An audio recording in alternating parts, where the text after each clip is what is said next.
and who needs to step up for the Lakers, plus 13 in a row for the defending Western champs. JJ Redick explains why the Suns are the hottest team in the league. And is Giannis on a path that is paved for the GOATs? Brian Windhorst tells us how the Greek Freak's career follows another king, as NBA Today starts right now.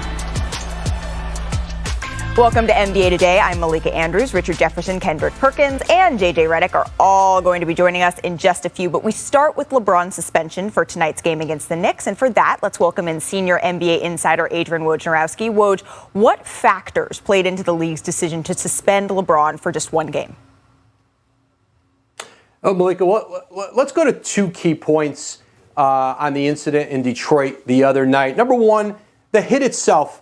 LeBron James to Isaiah Stewart's face, opening up the cut on his face, and what looked like certainly an intentional strike to his head, and certainly that plays a part. But ultimately, in the severity of the suspension, one game, LeBron James is not a player with a history of this, and certainly he's been in the league 19 years now. That has certainly not been something you have seen from him before. And the NBA does take that into consideration. Repeat offenders, players who are continually involved in that kind of stuff, that kind of physical stuff, they're going to get a tougher penalty from the league. LeBron James, one game, and obviously it's a big one on the schedule, missing a game at Madison Square Garden against the Knicks tonight. Absolutely. And as you said, Woj, this is the first time in his career that he's been suspended. When he's been ejected in the past, it's been a two-tech ejection. We've only seen that once. So now going to the East, to the Sixers, Joel Embiid has missed 8 games in 15 days after being diagnosed with COVID-19. So what's the timetable for his return? Malika, listen, help's on the way, and this is a Philadelphia team that finishes their road trip in Golden State on Wednesday. 6 games, started in Indiana and ends with the Warriors. A terrific win last night against the Kings. But there's optimism that Joel Embiid can be back on this upcoming homestand in Philadelphia. They play Saturday, they play Monday, and there's optimism it could be as soon as Saturday. And certainly for a Philadelphia team, if you told them at the beginning of the season they'd have no Ben Simmons, they would miss Joel Embiid, for this kind of stretch of games and still be at 10-8. I think they would take it, and the chance now to get Embiid back. Remember, it takes him a while to ramp back up physically. He's been out. He's certainly a big physical player in size, and so he's ramping back up now, and the hope is that they'll get him back on this homestand after Thanksgiving. As soon as potentially Saturday. That is very interesting. We will keep an eye on that. Thank you so much, Woj. Thanks, Malika. All right. Well, and we get to see the Sixers, you and me. Yeah, let's go. That's going to be fun. But let's go back to Detroit and let's see what happened over there. Can we go? Let's go to the LED. Let's go to this. I know everybody wants to break this down. We've been talking about it. What happened? And, LeBron. I had guys working in here like, is LeBron a dirty player? I don't think so. No. I mean, we heard Adrian Wojnarowski just say that was something that was taken into consideration. Yeah. But I do want to see this from your point of view. Oh, you definitely want to see it from my point of view. Because look at this. Now, first of all, the guy at the top never gets pushed like that. Now, that's rare to happen. Now, for Bron, that's a tough one, and he immediately knew he messed up. Right. But this is where it gets fun. Now, this is where it gets interesting, and this is something that we have not seen from a lot of players, right? Stewart, he had a level of aggression there that I don't think we've seen. Now, I understand. You get furious. You want some of the person that just got a lot of you, and I get it. But you gotta keep your calm. You gotta keep your cool. He is right. You understand him, but watch this. Hold on. I just want to talk to him. No, I'm gonna go get him. Just let me talk to him. I just want to have a conversation. That's it. Look, we even got broken grapples. You hear that NFL music in the background? That's what we got. Where's Berman? That's what we need, because he was breaking tackles like it was Jonathan Stewart, not Isaiah Stewart. So it was impressive to see it. And now we got these two big heads. Oh, damn it. I know. We're the side. We are little compared to them, but thank you for that. I got you. Richard. These two don't need any introduction, but just in case, this is Kendrick Perkins and JJ Redick. So I want to start with you, Perk. What do you think about this 1-game suspension for LeBron and 2 for Isaiah Stewart? Was that the right amount? Absolutely, it was fair. And I think, like Woj said, it goes on your history. And I know all the LeBron haters and a lot of old heads is like, yes, we finally got him. But here's the thing, right? LeBron James, that you get tangled up in the moment. And I feel like with Isaiah Stewart, he's a guy that you could call the enforcer. Well, I was an enforcer. I actually played with a guy that was an enforcer by the name of Steven Adams. And when you're down there and you're tangling up and you're shooting elbows and you're getting physical, sometimes you're going to get caught with an elbow. You just have to deal with it. It's part of it. But I will say it was fair both ways. Isaiah Stewart, the reason he got 2 games is because he just caused this big old scene that I felt like he didn't have to cause. Kept going, JJ. Yeah, I have no problem with the length of suspension for either guy. Obviously, LeBron instigating the entire scenario, clearly intentional, probably not intentional that he hit him in the face. And Isaiah Stewart went into a fit of rage. We've all tasted our own blood. This reminded me of my 5-year-old when he falls and he sees, a scratch on him and he's fine. But then once that thing opens up and starts bleeding, he goes nuts. Yeah, once you see Perk, you look incredulous. Yeah. You look incredulous, Perk. He doesn't know what that word means because I don't know what that word means. No, it wasn't even about the word. It was the fact that JJ said that LeBron instigated this, and he didn't. When you at the free throw line and the guy's in the middle, why is Isaiah Stewart even entertaining LeBron James when he should have been battling with DeAndre Jordan, who was in front of him? There's no instigation. There was no instigation here. It was a good box out. Bron did too much. Well, he knows. And he knew it because he went right back over to say. I don't like that. Yeah, no, and I'm with you, JJ. He was playing physical. I'm with he was you, playing JJ. Physical. And look, at the end of the day, we know Bron in 19 years, we don't see a history of that. I have seen talk of people like, man, people are going after Bron. I'm like, look, I've seen Kobe get 2 pieces in a biscuit from Chris Childs. I've seen Michael Jordan get in fights. I've seen Larry Bird and Dr. J. I've seen Kareem Abdul-Jabbar cold cock somebody in his face. So this is just a part of basketball. It doesn't happen often, but it's good to see the king get in a scuffle. Well, it is a part of basketball. And speaking of, we took a little look through your guys' careers, your guys' history. We'll get to that in a minute. And JJ, you were once cut open inadvertently by Danny Green in a sort of similar manner? Let's see. I had a bloody lip. I'm not going to lie, I had a bloody lip. My issue, and I got a technical on this play, my issue was the prior play, he had also inadvertently hit me in the face. So it was back-to-back plays. The refs missed them both. There I am trying to get the JJ, blood under control. I played with Danny. Just blood everywhere. JJ, blood I everywhere. played with Danny, and he told me it wasn't inadvertent. I just want to tell you, he said to me it wasn't inadvertent. I don't know what the statute of limitations are, but he said, yo, did you ever see when I got Danny would hit me in the face. Danny would hit me in the face multiple plays in a row and then complain to the referees about Joel setting illegal picks. But you looked really good with that toilet paper hanging in your mouth and out of your mouth. And Perk, you also once jostled with a former MVP on a box out. Let's get that going because Dirk Nowitzki. Oh yeah. Yeah. Oh. 9. Dirk was like 9. Yeah, see us. But see, no one is getting up off the bench for you. What's going on here? No one's even standing up. Perk got it. You know what? Because I came into this world 1 deep and I stand 1 deep. I don't need nobody to help me get out of the situation. Well, but look, that goes to show you my point exactly, right? I went at Dirk. That doesn't mean Dirk is soft. That doesn't mean I didn't respect him. That doesn't mean I didn't fear him on the court, because we all fear Dirk Nowitzki and what he was capable of doing on the basketball court. But in the heat of the battle, it don't matter what the last name of your jersey is. It'll matter about getting between those lines and doing whatever you need to do to win the basketball game. Perk, I don't know if anybody feared Richard, because I know you never had a real scuffle, but there was this with Jonas Valanciunas. He elbowed you.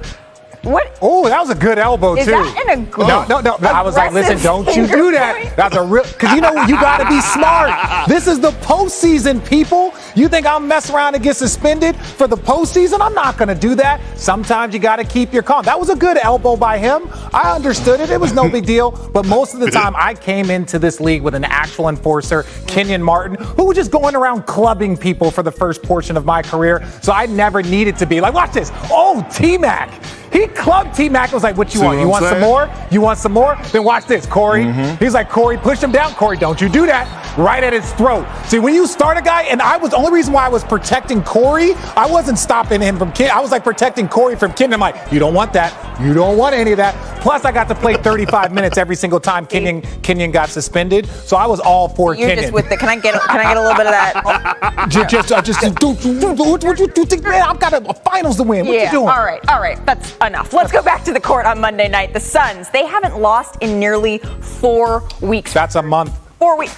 Good job. That is a month. It's all the way back on October 22nd. They're looking for their 13th straight win. So let's take a look. The Suns visiting the Spurs here. DeAndre Ayton went nuts. No, and this is why DeAndre Ayton is so important to this team. Yes, you have maybe the best backcourt in basketball in Chris Paul and Devin Booker, but you need that balance. You need that pace presence on the offensive and defensive end. But you know, the Spurs, they don't go away. So they were down by double digits early here, but you know, they're going to have something to say. Yeah, Devin Booker is going to keep playing, but also this is a Greg Popovich, not even team organization, so they're going to keep playing. He's going to challenge them to keep playing. And the Suns, look, they're great in crunch time, but you got to be careful with the ball. Even Chris Paul, a rare mistake by him. And then, look, the Phoenix Suns get a little rattled. Jay Crowder gets in there to take the ball out of bounds, but then the Suns make a crucial mistake. We'll take a look at this. So Jay Crowder inbounds the ball. Where's Jay Crowder going? I have no idea where Jay Crowder was going. Probably he didn't want to get on top of Chris Paul. But the idea is you can't just always assume teams are going to foul. You got to protect the ball. Chris Paul, Devin Booker wins the jump ball, and pretty much game is a wrap. Well, let's take a look at what they said after the game. Last year, we know how it feels to get happy on the farm and, to celebrate today.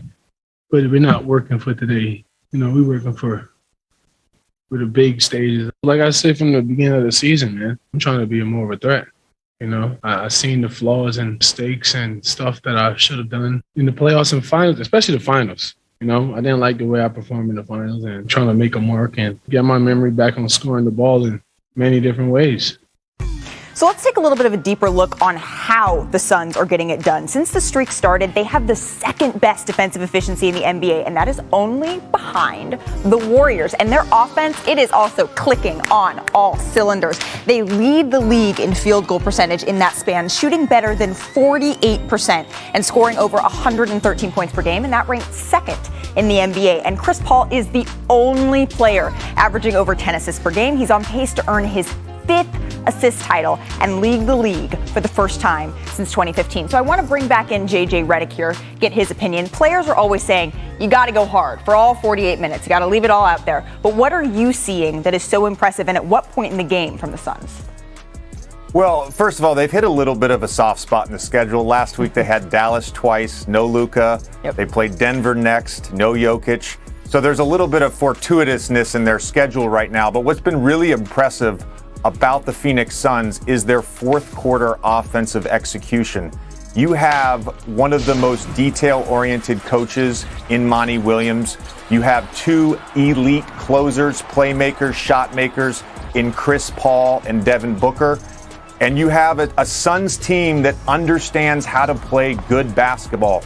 You see a lot of ball movement. You see a lot of counters off of offensive sets.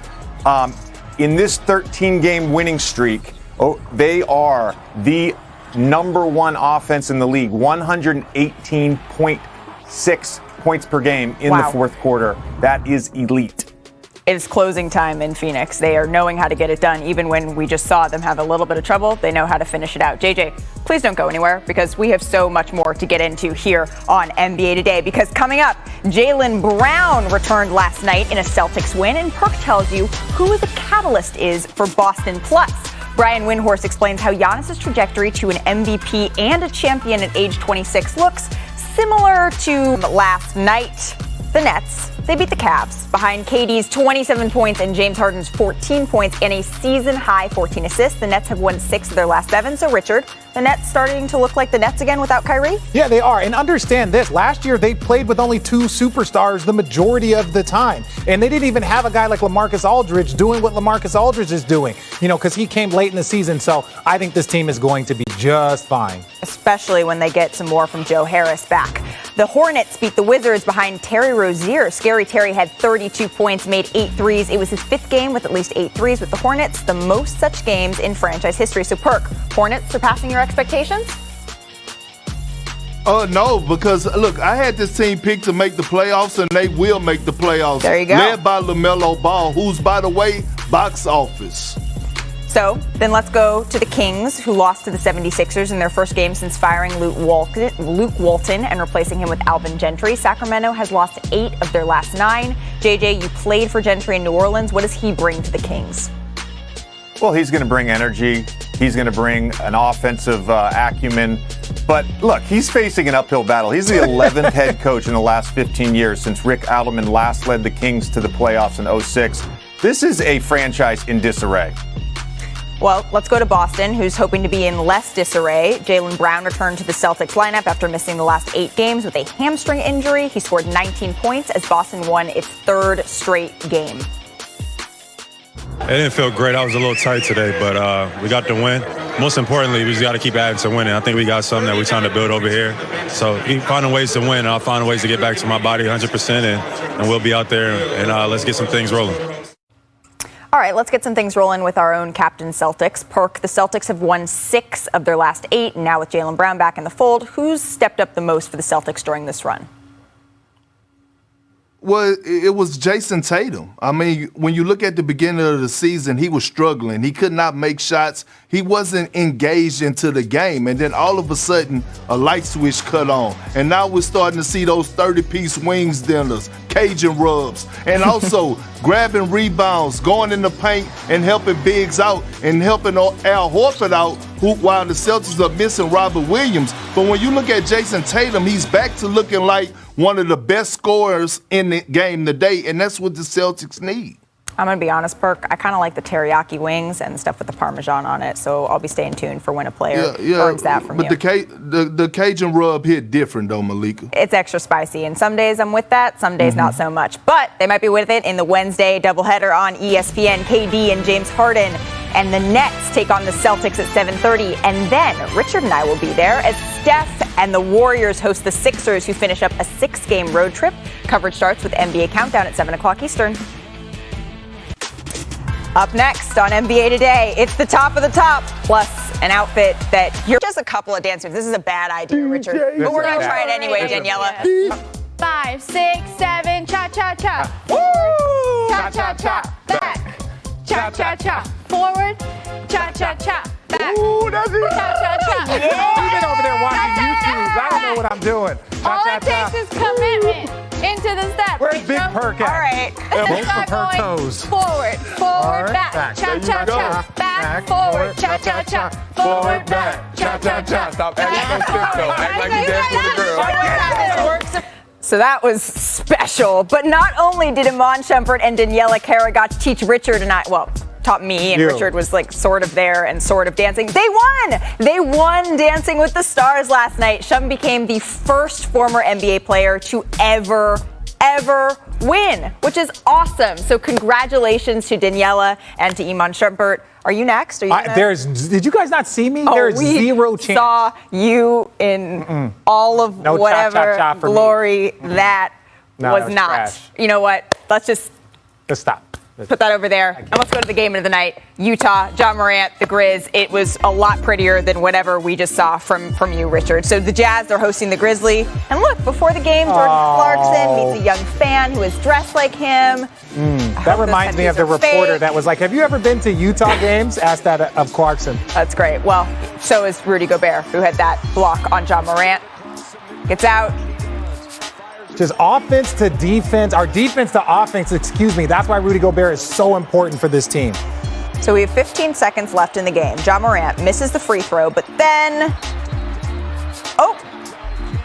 that was weird, because honestly, even watching this replay, it's unclear who touches it. Yes, it is very unclear. Well, the refs just so happen to agree with you on this. They take a look at it. Rudy Gobert says, I don't know, I don't think it was me, so it ends in a jump ball. Oh, and here we go, ladies and gentlemen. Ja Morant, the future. Look at the hang time.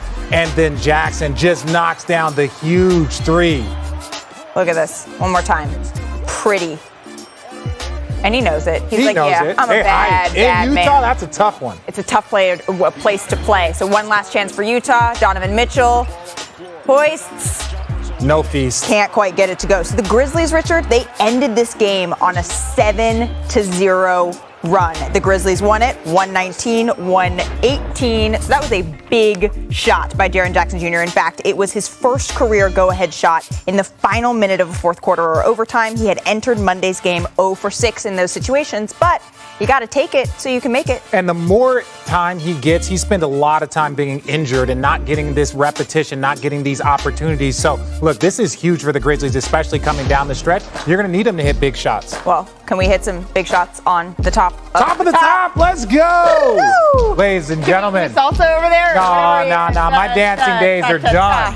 Okay, well then I'll just. Yeah, you can keep over here. cha-cha-cha because that's what you do. I can't dance. Well, yeah, I did watch a couple videos beforehand. My goodness, Oh. so bonus. What was you doing? He was coming over late. Is that now? See, this is where, as a guard, you were supposed to be there early, and then you made a mistake of trying to do too much a little too late. That was filthy. All right, so let's go to top handle. We already talked about Terry Rozier in DC, but he put poor Aaron Holiday on skates. Oh, a little fake pass. This is when you start feeling yourself. Right now, the Hornets should be feeling themselves. They got all the swag. They went against a very good Wizards team. And so for them to come out there, probably two of the surprise teams, not only just in the conference, but in the league. Well, and that was a heck of a performance for him. He finished with 32 points. All right, so let's go to top lobs. Kenyon Martin? Yeah, that many times you get senior and junior on here. We got senior on here earlier clubbing people, and now we got junior on here just throwing down the little lob. Like his pops on there that we one. go. Not a lot of goodness. father-son highlights on NBA T, so this is a good No, move. but we got to visit what Atlanta is doing. Oh, my goodness. Collins. I'm trying to figure out who Collins reminds me of because this connection between him and Trey, it kind of reminds me a little of Steve Nash and Amari. I'm not disrespecting the two, but a lot of times when we see those highlights, that's what I get glimpses of. No.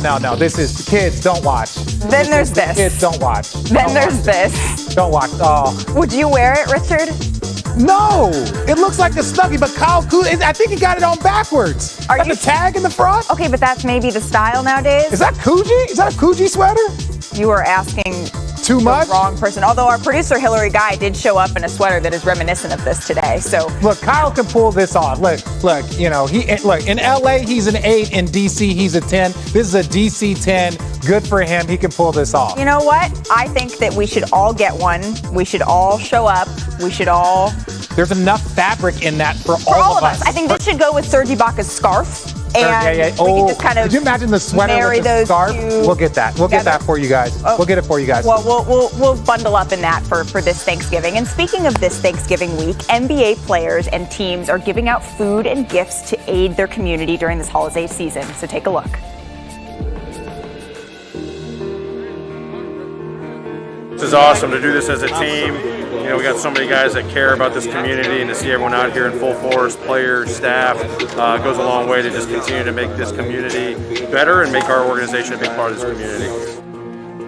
I was a jack of all trades. Wherever they needed me, I filled the spot. We were packing bags, we were moving t-shirts, we were directing traffic, filling trunks, communicating, fist bumping, high-fiving. Whatever they needed, I was there, providing assistance. You know, to be able to see the smiles on people's faces, the impact we make, to be able to have my boys from Ron Brown here, my teammates, all are monumental. It's bigger than just us.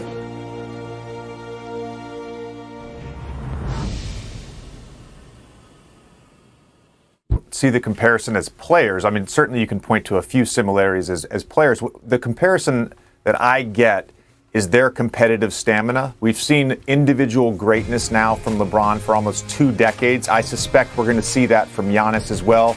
A great example of this, the guy wins MVP in 19, MVP in 20, Finals MVP with a 50 ball in Game 6, coming off a championship, shortened off season. Opening night, they get the ring. He goes for 32, 14, and 7. He's come out this season out for blood. Perk? You know what? I look at the way Giannis is dominating, and I look at the years he has left of dominating. When I look at LeBron James, It was a point where he was dominating for a long period of time. I mean, like 10, 11 years straight. And Giannis could do that with his athleticism, his brute strength. And so when I look at what Giannis has already achieved and the route that he's going, just like this, for example, if I'm a general manager in the NBA, or we took a survey and asked all the GMs around the league, if they were starting a franchise today that they could build on for the next 10 years, what player are they taking to start that franchise? I guarantee you each one of them would say Giannis Antetokounmpo. And back then, they would say the same thing about LeBron James. And that's why I see a lot of comparisons, because he could run the table. He has the ability to, and now that he's making others around him better, is taking this game to another level. Well, and when Tim Bontemps does conduct that survey at the beginning of the year, you're right, Perk. We've heard Giannis's name come up a whole bunch of times, along with Luka Doncic, but Giannis is up there for the last several years, and I expect him to continue to be, as you said. But Richard, you know as well as I do that Giannis is always searching for the next challenge. He was talking about winning a championship just hours after he won his first. So what do you view as the next thing he is going to or needs to accomplish? Well, and this is the unfairness of greatness. Like, he's already got most improved player. He's already won two MVPs. We already know the company. He will only be judged from this day forward on how many championships he wins. That's it. Very similar to LeBron James and Kobe Bryant and Michael Jordan, Magic Johnson. He is one of the greats. He's going to continue to be one of the greats. And so right now, will he win 2 and fall in the line of an Akeem Olajuwon? Will he win 4 and fall in the line of a Bron? Will he get to 5 or 6 like Kobe or MJ? That is the only place for him to go. So every year he doesn't win a championship, it will literally be a disappointment, very, very similar to Bron. Well, and you said that's the burden of greatness, right? That's not something that's a knock. That's something that's because he is so good. That is what people look towards from him. And frankly, that's what he looks towards from himself. Because like I said, he was sitting across from me just an hour, 2 hours after winning a championship saying, that's the messed up part about my brain. I'm already thinking about how I can do it again. So coming up on NBA Today, no LeBron and possibly no AD tonight for the Lakers in Madison Square Garden. But Richard tells us why we might see a better Russell Westbrook. Don't stat me. That's next.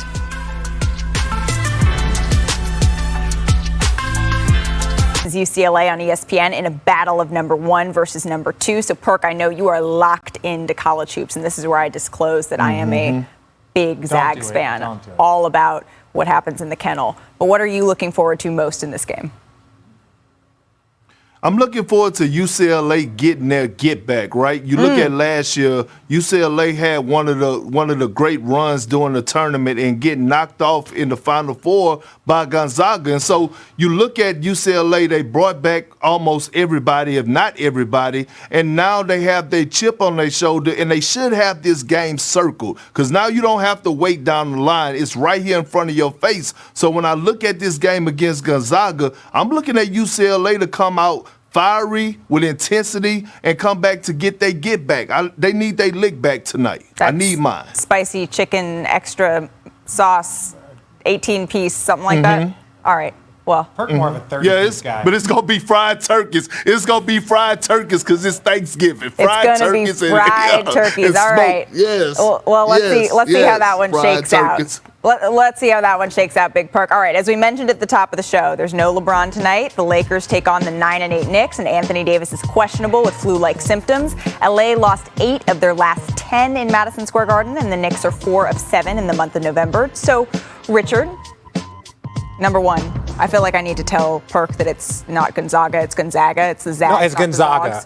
It's the Zags, not the Zogs. Get out of here. What stat do you have for this game? It is Gonzaga until they win a national championship. Then I'll say their name right. Look, as we mentioned, no LeBron tonight. Good one. AD is questionable, so that puts a little bit more attention on Russ. Now, I know Russ has gotten a lot of heat for his turnovers and late game execution, and rightfully so, but practice does not make perfect, it makes progress. So these are some stats that show subtle improvements over his last 3 games. Let's look at the video and see what Russ has been doing. First, I don't even know I should have said that. So now look at this. Russ is taking his time. He is far more under control. He understands where his spots are. He understands where his teammates are. Now look at this. Down 6, 7 minutes to go. This was during the comeback. No LeBron James. He can spot the angles. He knows what his teammates are doing more. Then here, under control, he fills the double team. This is a man that's led the league in assists. Now he's got LeBron James back. He got the big fella back, so he knocks it down. Then here, I really like this play. We know Russ.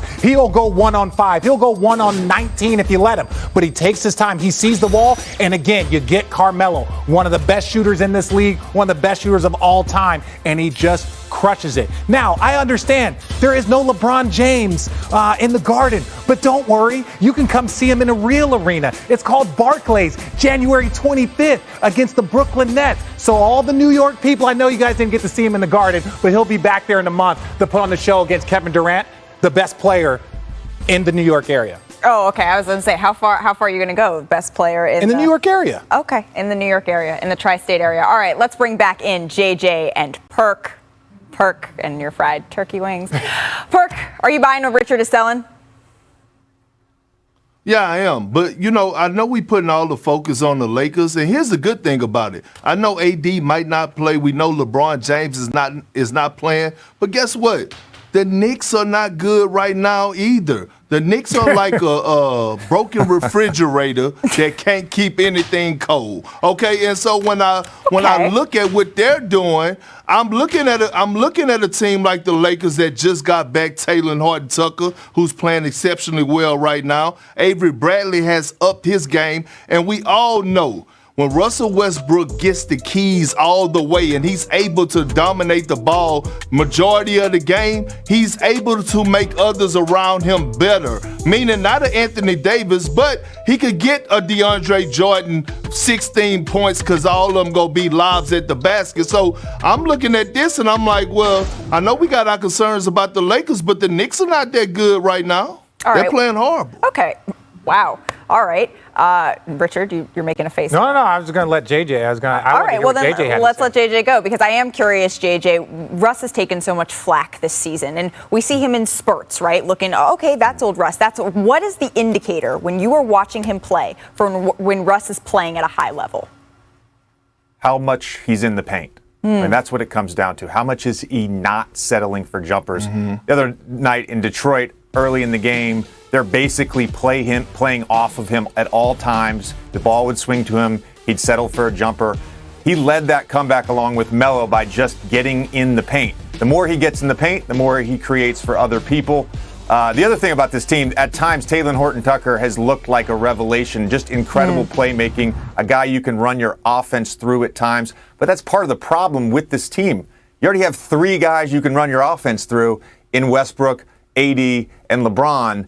The only guy who's really starring as a role player is Carmelo, and so there's got to be more guys starring in their roles for the Lakers. Well, and one stat that was up on the bottom previously that was interesting to me, 3 turnovers for Russell Westbrook over the last 4 games, and that makes a huge difference. So, Richard, we heard Perks real down on the Knicks. Who you got tonight? Honestly, I still have the Knicks. I still